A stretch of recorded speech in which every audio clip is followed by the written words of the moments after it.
It was an afternoon like any other at Roosevelt Cafe, a luxurious spot tucked away in the heart of Beverly Hills.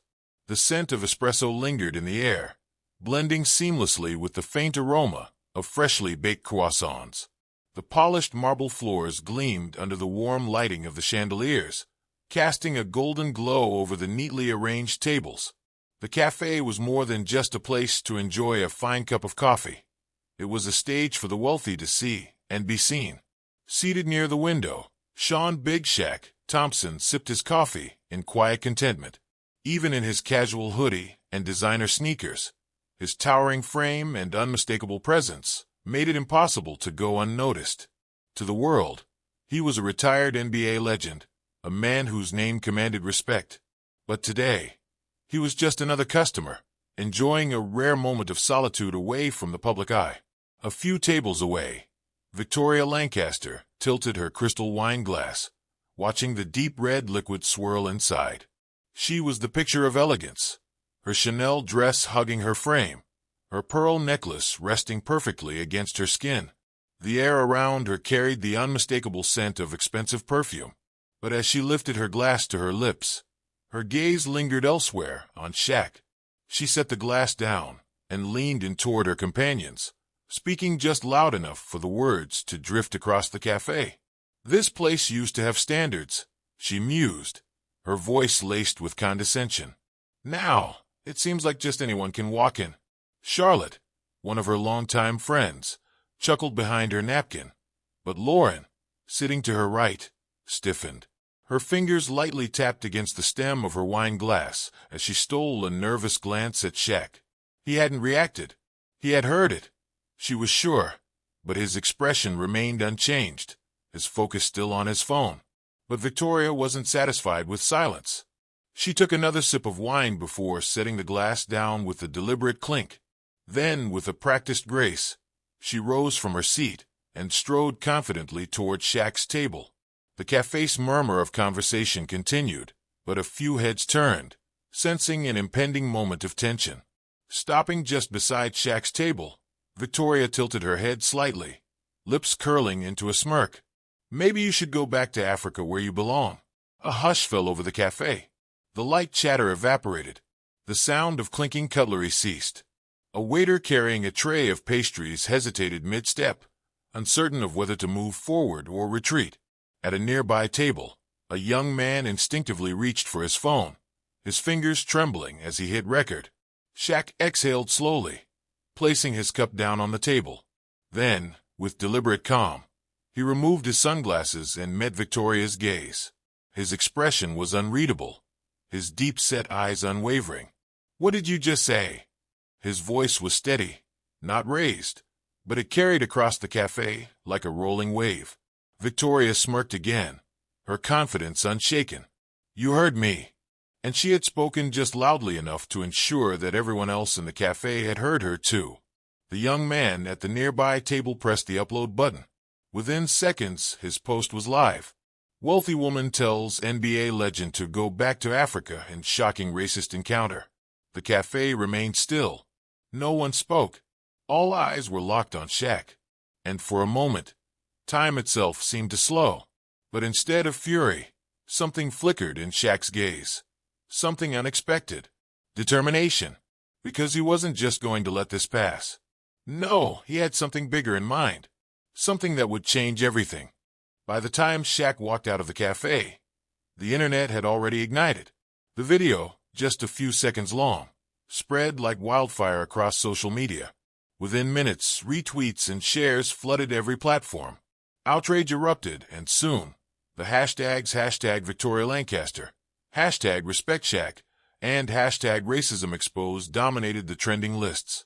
People from all walks of life, celebrities, athletes, activists, and everyday citizens, were weighing in, their comments echoing a collective sense of disbelief and fury.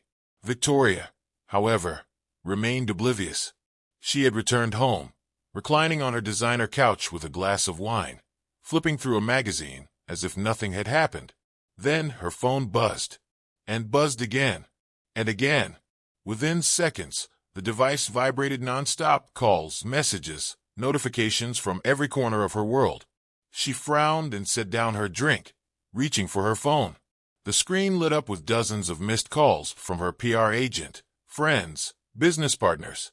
Confused, she opened Twitter. Her stomach dropped. She really said that to Shaq. Career suicide. Another entitled socialite who thinks money makes her untouchable. This is disgusting. She's done. Her hands tightened around the phone. She scrolled, reading post after post condemning her. The video had amassed millions of views in less than an hour. News outlets had already picked it up. Major networks were running headlines. Victoria Lancaster's racist outburst shocks nation, and NBA legend faces public discrimination in upscale cafe. A lump formed in her throat. Her phone rang again. Her PR agent. Swiping to answer. She barely got out a greeting before the sharp, clipped voice cut through. "There's no way to spin this, Victoria. You need to apologize." "Now." Victoria hesitated. It was taken out of context. "I wasn't trying to." Her agent's patience was gone. "Stop. This isn't about intent. It's about perception. The video is clear. You have to do damage control. And you have to do it immediately." Her breath came shallow. For the first time in years, she felt the walls closing in. Public opinion was slipping out of her grasp. The social world she had carefully curated was turning on her. She had no choice. With shaking fingers, she drafted a statement. "I deeply regret any misunderstanding that occurred earlier today. My words were taken out of context, and I sincerely apologize if I offended anyone. I have always supported diversity and inclusion." She pressed post and exhaled, hoping it would quell the storm. It didn't. The responses poured in instantly. "If I offended anyone is not an apology." Classic rich white woman playbook. She's not sorry. She's just sorry she got caught. Her phone buzzed again, this time from her business manager. "Victoria, we need to talk. Immediately." Over the next few hours, her world began to unravel. Invitations to elite events she once frequented were quietly rescinded. Business partners sent vague but pointed emails about reassessing their affiliations. Brands she had collaborated with for years issued statements condemning racism and announcing they were cutting ties with her. One after another, the doors she had always taken for granted slammed shut. Meanwhile, Shaq remained silent. No social media posts, no interviews, no public statements. The world waited for his response, expecting anger, condemnation, or even legal action. But Shaq had something bigger in mind. And when he finally spoke, it wasn't just to react. It was to reshape the entire narrative.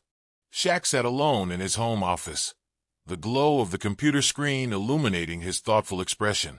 The world had erupted over the incident at the cafe, but he had remained quiet, watching from the sidelines as Victoria Lancaster's empire crumbled.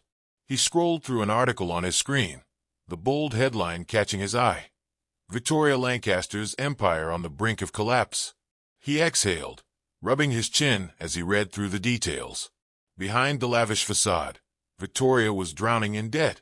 The elegant mansion she flaunted, mortgaged to the hilt. The designer clothes and extravagant parties, funded by borrowed money. Now, with her reputation in tatters, the last of her investors had pulled out, leaving her without a safety net. The very world she once controlled was slipping through her fingers. Shaq leaned back in his chair, a slow smile creeping onto his face. This wasn't just karma catching up with her. It was an opportunity, not for revenge, but for something bigger.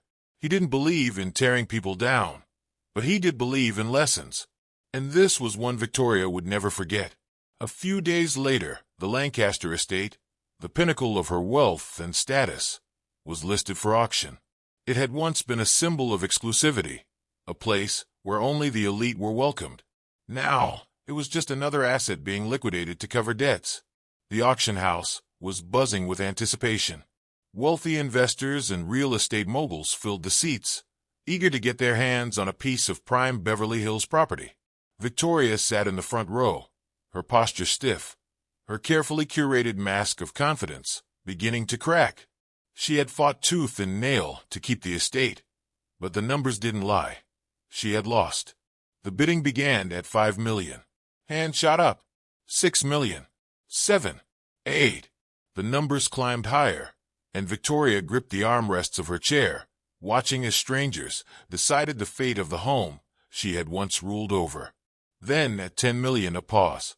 The auctioneer glanced around the room, waiting for the next bid, and then a deep, familiar voice rang out from the back. 20 million. Silence. Heads turned. The energy in the room shifted. Even the auctioneer took a moment to recover before clearing his throat. We have 20 million. Do I hear 21? No one spoke. No one dared. Shaq stood tall, arms crossed, his presence undeniable. He wasn't just bidding. He was making a statement. A few murmurs rippled through the crowd, but the reality was clear. No one in that room had the audacity to challenge him. Going once. Going twice. Sold. To Mr. Thompson. The gavel came down with a decisive crack. A flurry of whispers erupted around the room as cameras clicked and reporters jotted down notes. Victoria's breath hitched. Her eyes darted around in disbelief. This couldn't be happening. Her fists clenched as she shot up from her chair, storming toward Shaq. You can't do this. Her voice was raw, a mix of disbelief and desperation. Shaq turned to face her, his expression unreadable. Then he reached into his pocket and pulled out a crisp single $1 bill. He extended it to her, his voice calm but firm. Now, you can say a black man helped you out. A gasp rippled through the crowd. Cameras flashed. A reporter in the corner whispered something to a colleague before scribbling furiously in his notebook. Victoria's face burned with humiliation. Her lips parted, but no words came. For the first time in her life, she had nothing to say. The weight of everything, her words, her downfall, her shattered reputation, pressed down on her. And the world watched as the once powerful woman stood in stunned silence, while the man she had tried to belittle redefined the narrative entirely. Shaq stood before a crowd gathered outside the grand gates of the Lancaster estate, now his property. Reporters, community leaders, and curious onlookers waited with anticipation, murmuring among themselves about what would come next. Cameras flashed as he stepped up to the microphone, his towering presence commanding the space. This house shut people out, he said, his voice steady but full of conviction. Now it will welcome them in. A ripple of excitement spread through the crowd. People exchanged glances, wondering what he meant. Then, one by one, he outlined his plan. The Lancaster estate would no longer be a symbol of privilege and exclusion. It would be transformed into something meaningful, something that could change lives. The ballroom, once reserved for elite gatherings and extravagant parties, would now serve as a career mentorship hall, where young people from disadvantaged backgrounds could receive guidance from professionals across various industries. The private tennis court, which had never seen a visitor outside of Victoria's exclusive circles, would be converted into a public basketball court, open to kids who had never before been allowed past the gates. The grand dining room, where Victoria had hosted lavish dinners, would become a fully stocked food bank for struggling families in the area. News of Shaq's announcement spread like wildfire. The internet, already abuzz from the recent scandal, now had something new to talk about. From hate to hope, Shaq's incredible move became the leading headline. Social media exploded with messages of support. Donations began pouring in from people who believed in his vision. Celebrities, business moguls, and even city officials reached out, pledging resources to help make his dream a reality. In just a few days, what had once been a place of exclusivity and arrogance was now being transformed into a hub of opportunity and growth. Construction crews arrived, tearing down the gilded gates that had once kept people out. Volunteers signed up in droves, eager to be part of something historic. Meanwhile, Victoria watched from a distance. She had avoided public appearances since the scandal, but she couldn't help herself. Sitting in her car, just beyond the estate's entrance, she observed in silence. The people who had once envied her for owning this house now celebrated its new purpose. She clenched the steering wheel, her chest tightening. She had spent her entire life building an identity around wealth, exclusivity, and status. And now, the very thing she had prided herself on was being reshaped into something that had nothing to do with her. The home that had once symbolized her success was no longer hers, nor did it reflect her values. But Victoria wasn't the only one grappling with change. Her son, Daniel, had been watching everything unfold as well. For years, he had lived in the comfort of privilege. But deep down, he had always known something felt off. He had grown up hearing his mother's elitist remarks, had watched as she dismissed people she deemed beneath her. And now, he was seeing firsthand what real impact looked like. One evening, after much deliberation, Daniel made a decision that would shake his mother's world. He arrived at the estate, now the Lancaster Community Center, not as an observer, but as a volunteer. Dressed in a plain t-shirt and jeans, he walked through the doors that had once only opened for the wealthy and elite. Shaq, who had been overseeing the renovations, spotted him immediately. Raising an eyebrow, he walked over. "Didn't think I'd see you here," he said. Daniel nodded, a little hesitant. "I want to help. I know what my mom did was wrong. I don't want to be like that. I want to be part of something better." Shaq studied him for a moment, then nodded. "All right, let's get to work." And just like that, Daniel rolled up his sleeves and started contributing. He worked side by side with volunteers, packing food boxes, setting up classrooms, and assisting in building the very basketball court that would soon be filled with the laughter of kids who had never been given a chance before. Meanwhile, Victoria continued to watch from the shadows, unable to bring herself to step foot inside. Her son had chosen a different path, and for the first time in her life, she had no control over it. She had lost her power, her reputation, and now, it seemed, her son's respect. The Lancaster Community Center was officially set to open in a grand ceremony. Hundreds gathered at the entrance, eager to witness history. Children held basketballs, excitedly waiting for their turn to play. Families lined up, hoping to receive resources from the newly stocked food bank. The ballroom, which had once been reserved for the social elite, was now filled with young men and women eager to learn from mentors who had come to offer guidance and inspiration. As Shaq stepped up to address the crowd, Daniel stood among the volunteers, a look of quiet pride on his face. The transformation was complete. The estate was no longer a monument to exclusion. It was a place of hope, of second chances, of community. And while Victoria Lancaster sat alone, watching from a distance, the world had moved on. She was no longer the center of attention. The estate that once defined her was no longer a part of her identity. It belonged to the people now. The doors opened, and the first group of kids ran onto the basketball court, their laughter echoing through the space. Shaq had done it. He had turned a moment of hate into something far greater than anyone could have imagined. Daniel sat in his room, staring out the window at the estate that had once been his home. He had spent his entire life surrounded by luxury, never wanting for anything. Yet, for all the material wealth, he had never truly felt connected to it. The events of the past few weeks had opened his eyes in ways he never expected. He had seen firsthand how power and privilege could be used not just to separate people, but to bring them together. Watching Shaq turn what was once a symbol of elitism into a place of community had made him realize something. He wanted to be part of that change. Taking a deep breath, he turned to face his mother, who was sitting stiffly on the edge of her pristine, untouched bed. The room felt like a museum, an exhibit of a life that no longer existed. "Mom, I'm leaving." Victoria looked up sharply, her perfectly maintained composure cracking for the first time. "Where are you going?" Her voice was even, but the slight tremor in it betrayed her. Daniel hesitated only for a moment. To work for Shaq, to help people, to be better. His words struck like a physical blow. Victoria's grip tightened on the silk fabric of her robe, her mind racing for a response, something that could reel him back in. "You don't have to do this," she said, her tone softer now. "We can fix things. We can rebuild." But Daniel shook his head. "No, Ma. You don't get it. This." He gestured around the grand bedroom, the ornate chandelier, the designer furniture. "This isn't real. It never was. What Shaq is doing, that's real. That matters." Victoria's lips pressed into a thin line. "So, you think I don't matter?" Daniel sighed. "I think you've spent too long believing that what makes you important is money. But none of that saved you, and it won't save me either." She turned away, her gaze fixed on a framed picture of the two of them from years ago.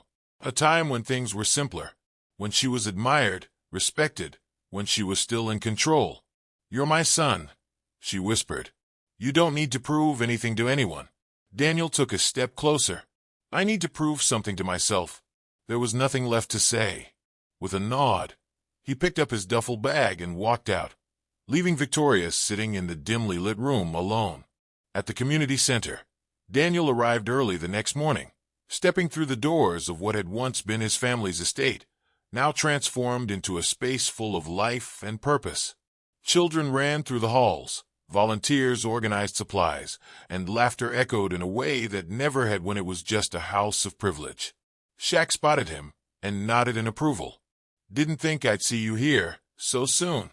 Daniel smiled. "I'm here to work." And work he did, day after day. Daniel threw himself into the mission of the center, assisting in any way he could. He helped stock the food pantry, mentored kids who came seeking guidance, and even joined Shaq in meetings to coordinate partnerships for funding. At first, some of the volunteers eyed him with skepticism, knowing he had come from the very world they had been excluded from for so long. But over time, he proved himself. He wasn't there for show. He wasn't there to make amends for his mother's mistakes. He was there because he believed in what they were doing. Victoria, however, remained in the shadows, watching from a distance but never stepping foot inside. Every so often, she would park near the gates, looking through the iron bars that had once kept others out, now opened wide for anyone seeking help. She had spent a lifetime building walls, walls of wealth, walls of exclusivity, walls that she had once believed protected her. But now, standing outside, she realized that those walls had only imprisoned her. Weeks passed, and Daniel's commitment never wavered. One afternoon, as he was helping set up for a community event, he felt a familiar presence nearby. Turning around, he saw his mother standing just outside the entrance, looking hesitant, almost unsure of herself. Their eyes met, and for the first time in a long while, she looked vulnerable. "Mom," he said, stepping toward her. She glanced around at the people bustling inside, the families who had found refuge in the space she once ruled over. "You really believe in this, don't you?" Daniel nodded. "I do. And I think you could too, if you let yourself." Victoria swallowed hard, looking past him at the thriving center. A part of her wanted to turn away, to retreat back into the world she had always known. But another part of her, the part that had watched everything slip away, knew that this was the only way forward. For the first time, she stepped inside. The energy in the air was electric. Hundreds of people had gathered for the grand opening of the newly transformed community center, the place that had once been a private estate, closed off to all but the wealthiest elites. Now, it was a sanctuary for those who needed it most. The sun hung low in the sky, casting a warm glow over the smiling faces in the crowd. Children laughed as they played on the newly built basketball court. Families stood together in anticipation, and volunteers bustled around, making final preparations. Shaq stood at the center of it all, his towering presence commanding attention. As he stepped onto the small stage, a hush fell over the crowd. Then he spoke. "We don't fight hate with hate. We fight it by lifting others up." The words resonated through the air, powerful and unwavering. For a moment there was silence.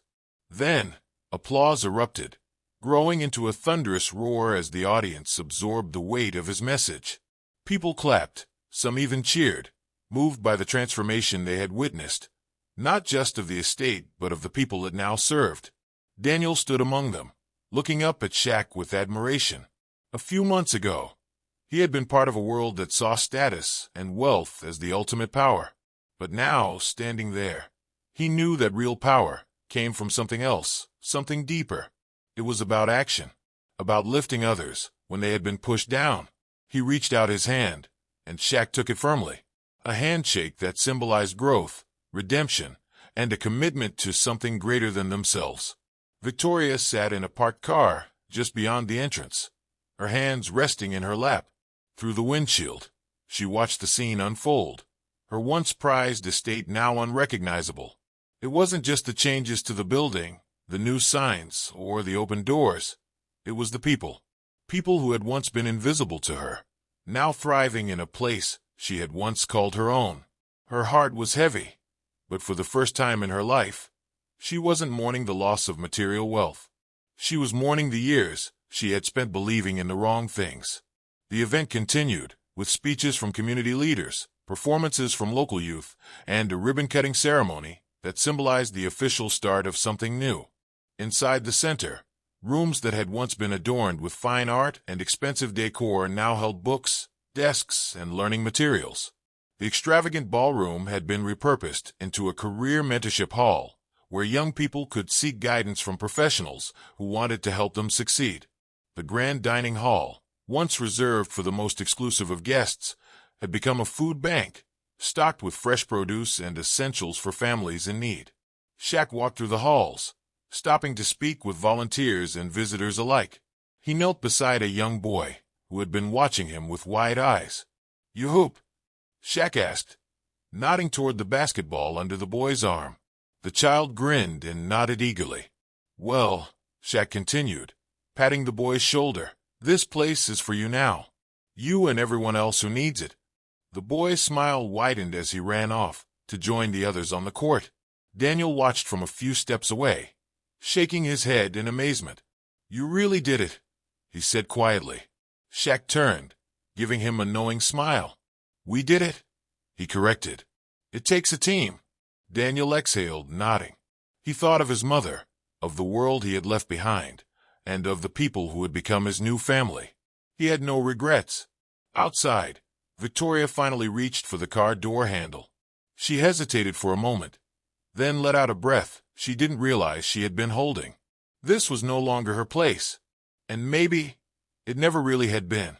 With one last glance at her son, she put the car in drive and pulled away.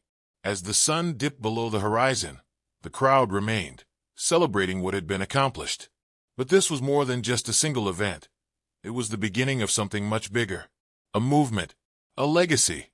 Shaq had done more than buy a house. He had redefined its purpose. He had turned hate into hope. And most importantly, he had changed lives. The fight against hate starts with us. Like, share, and let's spread positivity together.